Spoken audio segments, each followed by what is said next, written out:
اگر اللہ پر سب چھوڑ ہی دیا ہے تو اس کے فیصلوں پر یقین رکھو، وہ تمہاری ہر چاہت کو پورا کرنے پر قادر ہے۔ اللہ وہ راستے کھول سکتا ہے جن کا ہمیں پتہ بھی نہیں ہوتا کہ وہ موجود ہیں۔ روٹھنا عورت کی خوبصورتی ہے اور منانا مرد کا پیار۔ تکلیف میں سجدہ کرنا اور تکلیف کو دنیا والوں سے چھپانا اللہ والوں کی صفت ہے۔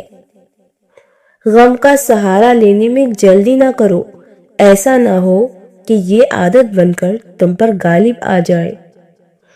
خدا سے مانگو کیونکہ خدا تم کو جو کچھ عطا کرے گا عزت سے عطا کرے گا، اور اگر روک لے گا تو اس سے بہتر چیز عطا کرے گا۔ اپنے پڑوس میں رہنے والے کے ساتھ حسن سلوک کرو تو حقیقی مسلمان بن جاؤ گے۔ جو جہالت کی پیروی کرتا ہے وہ عدل کی راہ کو چھوڑ دیتا ہے۔ زندگی ایسی جیو کہ اپنے رب کو پسند آ جاؤ، دنیا والوں کی پسند تو ہر روز بدلتی رہتی ہے۔ دوست کپڑے پر لگے پیوند کی طرح ہے، لہٰذا پیوند بھی کپڑے جیسا ہی چنے۔ جو رشتے تمہیں تکلیف دیں ان سے دوری اختیار کر لو۔ عزت دار مرد کی نشانی ہے کہ وہ عورت کو کبھی گالی نہیں دیتا۔ شادی کرو کیونکہ رزق عورتوں کے ساتھ ہے۔ ذلت اٹھانے سے بہتر ہے کہ تم تکلیف اٹھاؤ۔ جہاں پر بھی رہو مخلص بن کر رہو، کیونکہ آپ نے اپنے اللہ کو بھی جواب دینا ہے۔ تمہارے دل کا بدترین لباس حسد ہے۔ اللہ پر یقین رکھو، وہ ہر نا امید لمحوں کو خوشگوار بنا سکتا ہے۔ بے شک وہ ہر چیز پر قادر ہے۔ کسی بے قصور پر بہتان لگانا یہ آسمانوں سے بھی زیادہ بھاری گناہ ہے۔ انسان کے کردار کی دو منزلیں ہیں، دل میں اتر جانا اور دل سے اتر جانا۔ پریشانی خاموش رہنے سے کم، صبر کرنے سے ختم اور شکر کرنے سے خوشی میں بدل جاتی ہے۔ تمہارے سچے دوست وہی ہے جو تمہارے منہ پر تمہاری برائی کریں۔ آپ کا دل بہت قیمتی ہے، کوشش کریں کہ اس میں بس وہی رہیں جو رہنے کے قابل ہے۔ جو شخص اپنے آج کو سدھار لیتا ہے اس کا کل بہتر ہو جاتا ہے۔ جب جسم سے روح نکل سکتی ہے تو دل سے لوگ کیوں نہیں؟ اگر تم اپنی زندگی میں خوشیاں لے کر آنا چاہتے ہو تو کسی سے امید نہ لگاؤ اور نہ ہی کسی سے کوئی شکوہ کرو۔ پوچھا گیا غرور کیا ہے؟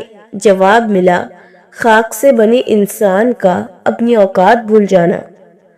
اے کن فیکن کے مالک، میری ہر انشاءاللہ کو الحمدللہ میں بدل دے۔ جس چھاؤں سے عزت نفس زخمی ہو اس چھاؤں سے دھوپ بہتر ہے۔ صبر رکھو، بے شک تمہاری تقدیر میں تمہاری سوچ سے بہتر لکھا ہوگا اللہ نے، کیونکہ وہ سب سے بہتر لکھنے والا ہے۔ میں نے رب سے کہا مجھے زندگی سے نفرت ہو گئی ہے۔ اس ذات نے جواب دیا تم مجھ سے محبت کرو، زندگی خوبصورت ہو جائے گی۔ اگر تنقید ہی کرنی ہو تو نرم لہجے میں کرے، کیونکہ نرم لہجہ ضمیر کو جگاتا ہے، جبکہ سخت لہجہ انا کو جگا دیتا ہے۔ اگر سب کچھ الٹ ہو رہا ہے زندگی میں تو اللہ کی مدد کے لیے تیار ہو جاؤ، کیونکہ جہاں حالات برداشت سے باہر ہو جائیں وہاں اللہ کی رحمت شروع ہو جاتی ہے۔ نصیب ہار جاتا ہے لیکن دعا ہمیشہ جیت جاتی ہے۔ بس یقین کے ساتھ اللہ سے مانگتے رہو، رب تمہیں مایوس نہیں ہونے دے گا۔ جس کا ظرف دیکھنا ہو اسے عزت دو، جس کی فطرت دیکھنی ہو اسے آزادی دو، نیت دیکھنی ہو تو اسے قرض دو، خصلت دیکھنی ہو تو اس کے ساتھ کھانا کھاؤ۔ یہ ایک حقیقت ہے کہ انسان کو جہاں سے پیار کی سب سے زیادہ امید ہوتی ہے اسے سب سے زیادہ دکھ وہاں سے ہی ملتا ہے۔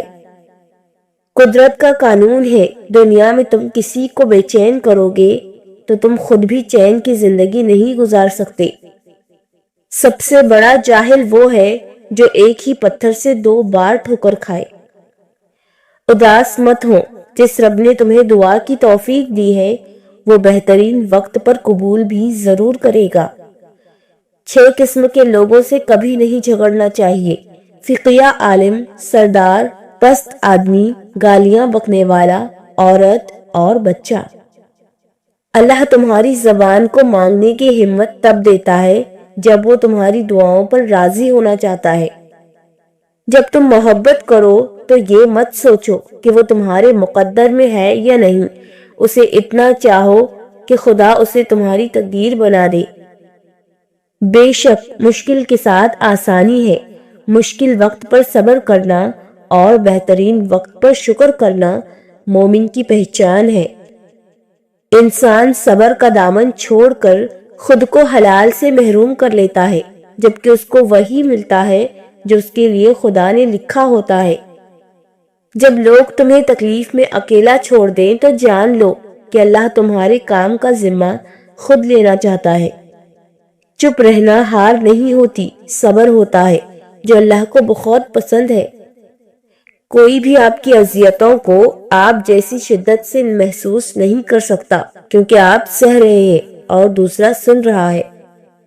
جب حادثے ہوتے ہوتے بچ جائیں تو سمجھ جانا کہ تم پر تمہارے رب کا خاص کرم ہے۔ یاد رکھیں، یہ دنیا مکافات عمل ہے۔ جب آپ کسی کو نقصان پہنچاتے ہیں تو اسی منٹ کے 60ویں سیکنڈ میں آپ کا کاؤنٹ ڈاؤن شروع ہو جاتا ہے۔ کم ظرف لوگ سمجھتے ہیں جب وہ ہمیں توڑ دیتے ہیں تو وہ ہمیں تباہ کر دیتے ہیں، لیکن ہم اس توڑ پھوڑ سے جو تخلیق کرتے ہیں وہ سوچ بھی نہیں سکتے۔ کچھ خطاؤں کی معافی دی جاتی ہے، لیکن ذہنی بربادی کا گناہ نہیں بخشا جاتا۔ کبھی کبھی راستوں کو نہیں بلکہ خود کو بدل لینا بہتر ہوتا ہے۔ ہر گناہ کے پیچھے شیطان نہیں ہوتا، یہی بتانے رمضان آتا ہے۔ بہت احتیاط کیجیے، آپ کے بچے نصیحت کو نہیں، آپ کے کردار کو اپنائیں گے۔